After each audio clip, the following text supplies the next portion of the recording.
It is universally accepted that at this point in Honkai Star Rail, everybody wants to replace Natasha because she's been the only source of free-to-play healing that we've gotten in the game, and if you didn't get lucky pulling Bailu or you pulled for Outtro on his banner, then you've been pretty much been rocking with Natasha since day one. Luckily, our overlords at MiHoYo decided to give us a 4-star healer option in the form of Lynx, and not only is she a direct replacement for Natasha, she's actually almost a 5-star in my opinion in the amount of support that she brings to your team. And in this video, we're going to cover everything there is to know about Lynx, including her skills, her traces, her best relics, her best in slot light cones, her Eidolons, and finishing off with teams and character synergies. Also, if you enjoyed this type of content and you wish to see more, please consider giving me a like, dropping a comment down in the comment section below, and also subscribing to the channel. It helps me out a lot. That being said, without further ado, let's get right into the video.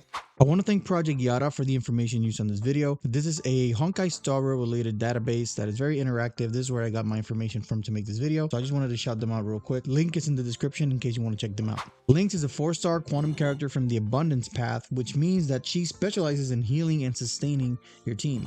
What makes Lynx way better than her free-to-play version is that Lynx not only heals and cleanses your team like Natasha does, but she also provides your team with continuous healing, HP increase buff, and possible taunt value increases depending on which units she uses her skills on. Her basic attack just does some quantum energy to a single enemy. Her skill, Salted Camping Cans, heals a selected ally for up to 12% of her max HP plus a certain amount, and also applies a buff called Survival Response to the same ally. This buff lasts 2 turns. While an ally has Survival Response, their max HP is increased by up to 7.5% of Lynx's max HP plus a flat amount. And aside from that, if Survival Response is on a Preservation or Destruction character, they will have their taunt value increase, making them more likely to be hit by enemies. She also regenerates 2 energy every time an ally with Survival Response is hit. This skill is really good, and as a Blade main, I am salivating while rating this ability. Lynx has a very simple yet extremely effective ultimate. She will make her entire team pop a pill that heals them instantly while also dispelling 1 buff from each party member. All this while only costing 100 energy. This is essentially Natasha's ultimate and skill all into one move. So if you thought this was enough to yeet your Natasha into the garbage, well, there's more. As a part of her talent, every time she uses her skill or ultimate, she will provide the targets with continuous healing for 2 or 3 turns depending on your level traces, which restores a little bit of HP when they take a turn. And if the target has Survival Response, the amount healed is increased even more. This continuous healing effect can also be activated from the overworld by using her technique outside of battle. Activating it this way will make it last 2 turns. As far as trace priorities, I recommend leveling up her ultimate and skill first, then focusing on her talent, and then cap out on all her stat traces because she gets a lot of HP increase, defense, and effective resist from traces. I would recommend ignoring the basic attack because you really don't gain anything from it, so save your resources. Moving on to the relic portion for Lynx, she has a bit of variety on how you could build her. My personal favorite is the 2-piece Passerby for the 10% ongoing healing and the 2-piece Longevitous for the HP increase. The 4-piece Passerby, which provides an extra skill point at the beginning of the battle, can be useful if you want to increase your Preservation or Destruction unit's taunt value right at the start and you want to have that extra skill point to spare. Otherwise, I would go for a combination of 2-piece Passerby, 2-piece Longevitous, or 2-piece Messenger for the extra speed. The 4-piece Messenger could also be a good option as long as you have good HP % rolls on your substats. Moving on to Planar ornaments,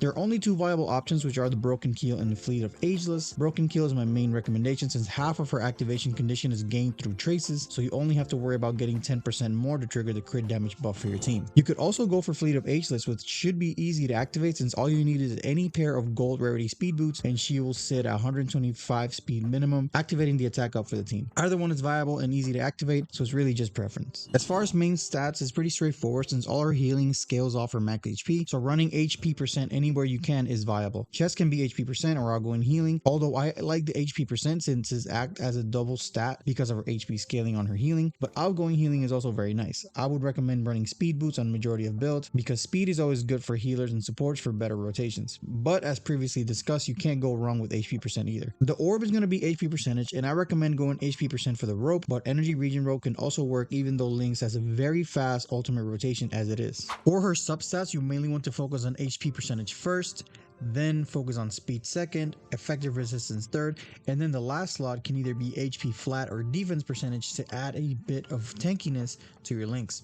Now, if you aim to have at least the first 3 substats I mentioned in every relic piece, your Lynx will have a really nice build. Moving on to her light cone, her best in slot is going to be Bailu's signature light cone, Time Waits for No One, because it gives Lynx a massive buff to her healing by increasing her HP by 18% and her outgoing healing by 12%. The extra damage gained from the light cone is a cherry on top, but it's not really significant in my opinion. Another good option is going to be Perfect Timing to increase your outgoing healing percentage. It gives 16% effect resist, which means that if you leveled up Lynx's traces, you're going to be sitting at a 26% effect resistance rate and with an active broken heal. Also, if you have more effective resistance in your substats, your outgoing healing will increase even more. At S1, you would need 45% effect resist to cap out the maximum amount of outgoing healing that can be gained from this light cone. Last but not least, this is going to be my personal favorite, mainly because I don't have Bailu's light cone, is the Battle Pass Abundance light cone, Warmth Shortened Cold Nights.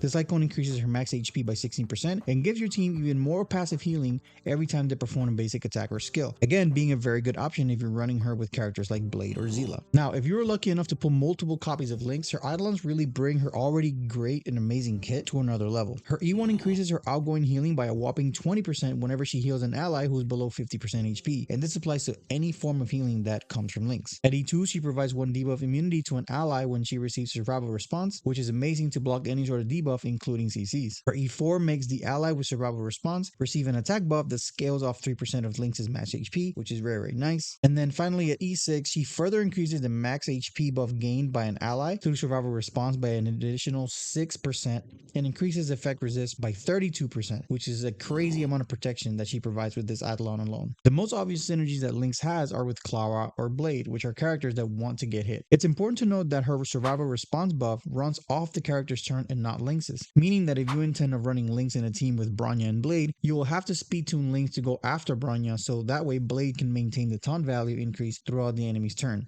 Aside from that, Blade gets a really good damage buff from Lynx's survival response, as well as Clara. Clara is a much easier character to use with Lynx since Clara's DPS comes mainly from getting hit and Lynx fully supports that style of gameplay. One really good team that you can make with Lynx is going to be Lynx, Fushuan, Silverwolf mixed with any DPS. This is very nice because it makes Silverwolf always land a weakness that you want, and if the enemy is already weak to one of your weaknesses, you're guaranteed for your team to always hit for weakness. Another great team is going to be the Mono Quantum team, which is Lynx, Fushuan, Silverwolf, and either Sela or QQ, and that is self-explanatory. 100% quantum weakness on everybody, so just make that team and run with it. Another team is going to be Blade, Lynx, Bronya, and Pella. Again, if you're running a team with Blade and Bronya, make sure you speed tune the team correctly. And then the final team is going to be Lynx, March 7th, Clara, and Ting Yun. There are way more teams that you can build with Lynx because she's just as splashable as Natasha was, but these are just a few of them that I thought that were really nice. All right, guys, that is going to be my Lynx guide. Let me know in the comment section below, how is Lynx working out for you? Did she replace your Natasha already? And remember to follow me on Twitch at twitch.tv/isummonYT. Link in the description below. And until next time, guys, see ya.